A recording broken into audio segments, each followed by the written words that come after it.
Assalamu alaikum wa rahmatullah. Excellences, mademoiselles, mesdames et messieurs.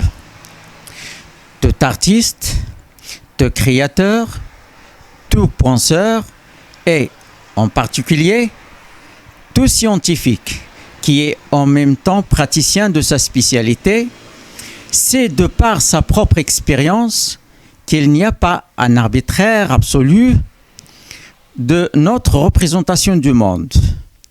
Pour cette raison, ou pour une autre, voilà bien longtemps que chaque génération interroge la précédente sur le sens de sa propre existence. Mademoiselles, mesdames et messieurs, dans le cadre de la première édition de cette émission, Les Grandes Lignes, ravi de voir parmi nous aujourd'hui l'une des grandes personnalités exceptionnelles qui ont marqué culturellement et artistiquement l'histoire moderne du Maroc. Il s'agit ici d'un grand monsieur, d'un grand maître. Il s'agit de notre ami, professeur Azzam Tkour. Professeur, merci d'avoir accepté notre invitation. Bonjour. Et au nom de tout personnel de notre chaîne, ainsi qu'au nom de tous qui nous suivent à travers le monde entier,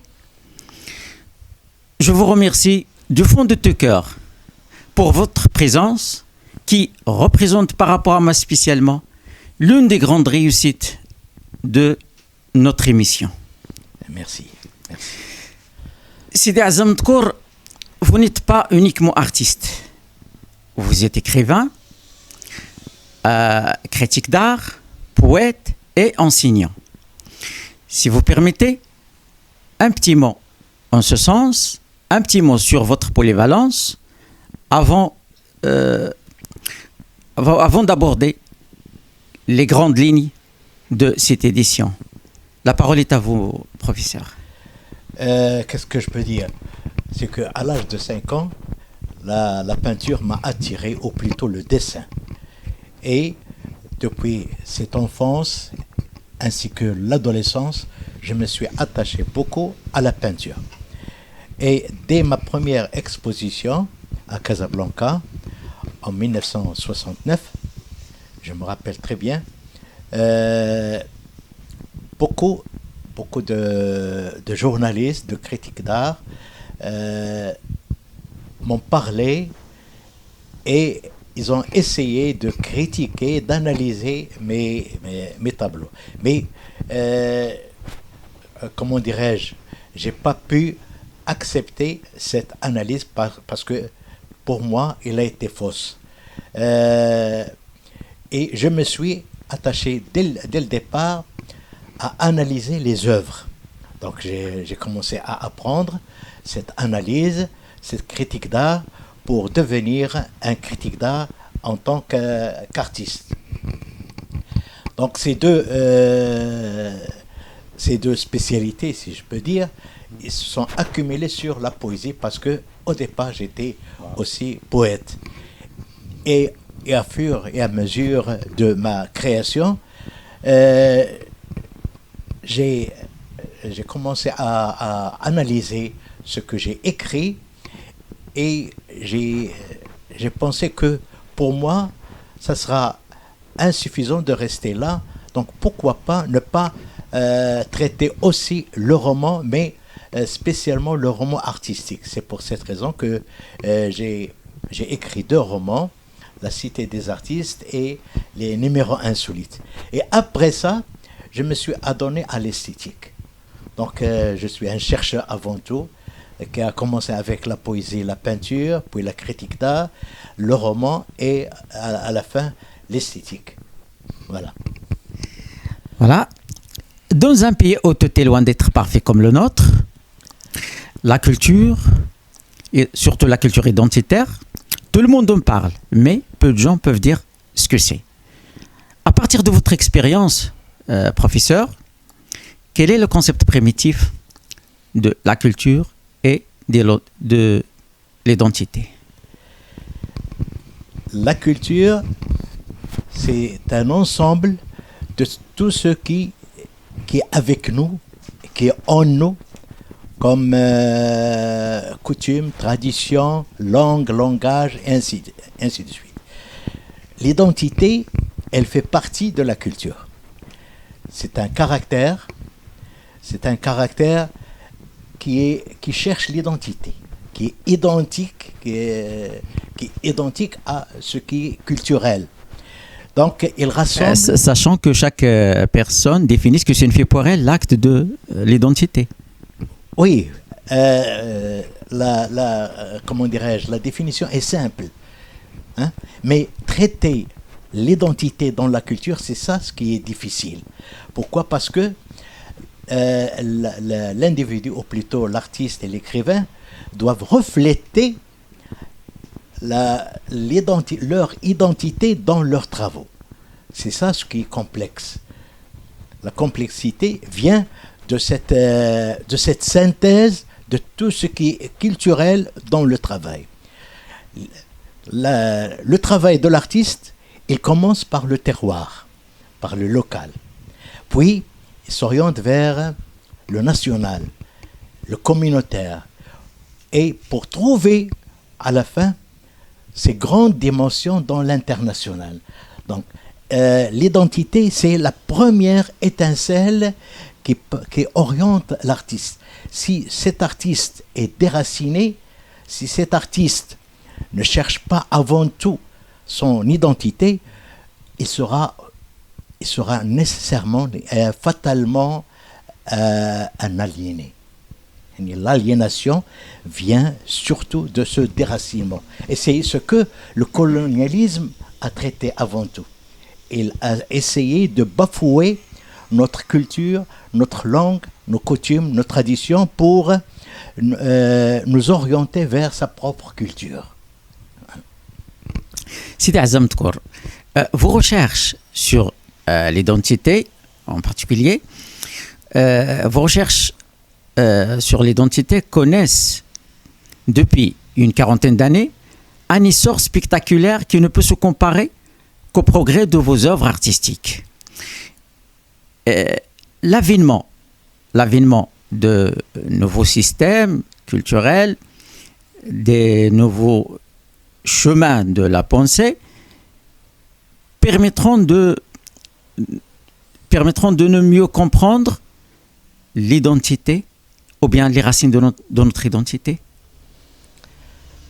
Est-ce que je peux parler de ma peinture ou de la peinture des autres?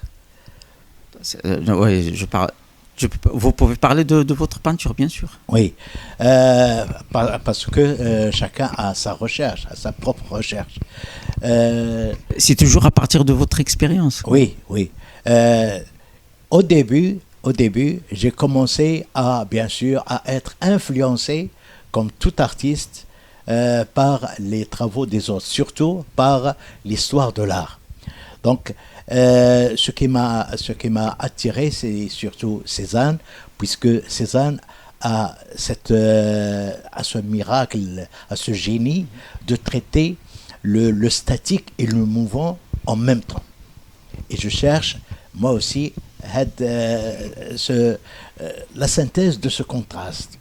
Et puis, il y a eu un certain Wassily Kandinsky. Donc, ces deux personnalités m'ont beaucoup attiré dans la recherche.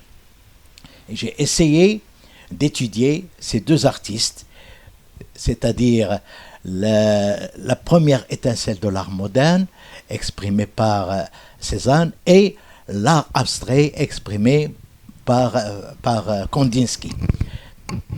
Et pourquoi pas ne pas essayer de mettre en synthèse la figuration, celle de Cézanne, avec l'abstraction de Kandinsky. Et c'est de là que part ma recherche, l'étude des contrastes, le statique et le mouvant, que ce soit dans la couleur, que ce soit dans la forme, que ce soit dans le thème. Et c'est là où je me suis confronté avec le signe tout d'abord marocain, exprimé par Cherkaoui, puis le signe communautaire arabe africain. Et je suis resté dans cette Afrique à essayer de prononcer, comment dirais-je, entre guillemets, les entrailles de l'Afrique. Ça, c'est oui. En peinture. Sidi Azam Tkour, dans les débats sur la culture et l'identité en particulier, toujours, deux conceptions différentes s'affrontent. L'une défend un monde idéal, l'autre un monde réel. Lorsqu'il vous est arrivé d'essayer d'analyser la situation actuelle culturellement ou bien politiquement, comment cela vous a paru? C'est que nous sommes comme l'Afrique en général, comme le Moyen-Orient, nous sommes un continent qui a été colonisé par la France et l'Angleterre. Et cette et l'Espagne aussi, non? Et l'Espagne aussi. Cette colonisation nous a encore touchés, il nous touche encore. Pourquoi? Parce qu'on n'est pas arrivé à essayer de nous identifier, d'éloigner de nous tout ce qui est colonialiste.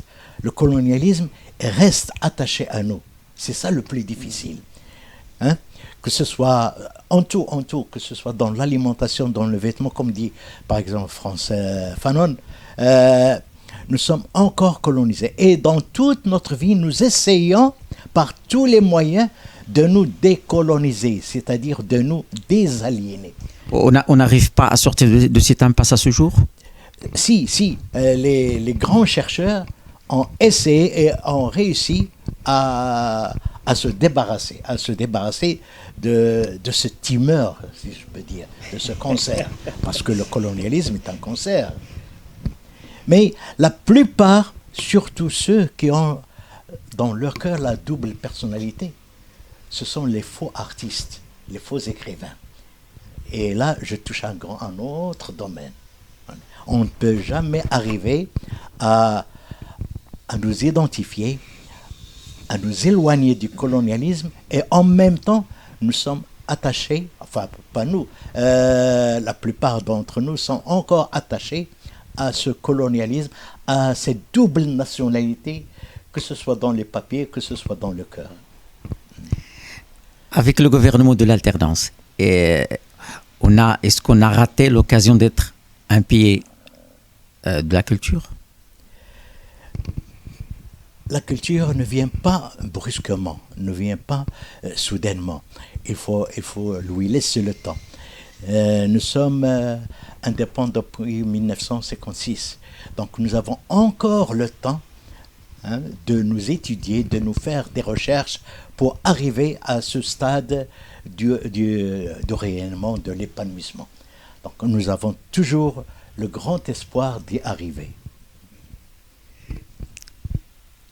Merci encore d'avoir, professeur, merci encore d'avoir accepté notre invitation. Merci à vous aussi, toutes et à tous, pour votre aimable attention. Notre émission touche à sa fin. À très bientôt. Wassalamu alaikum wa rahmatullah.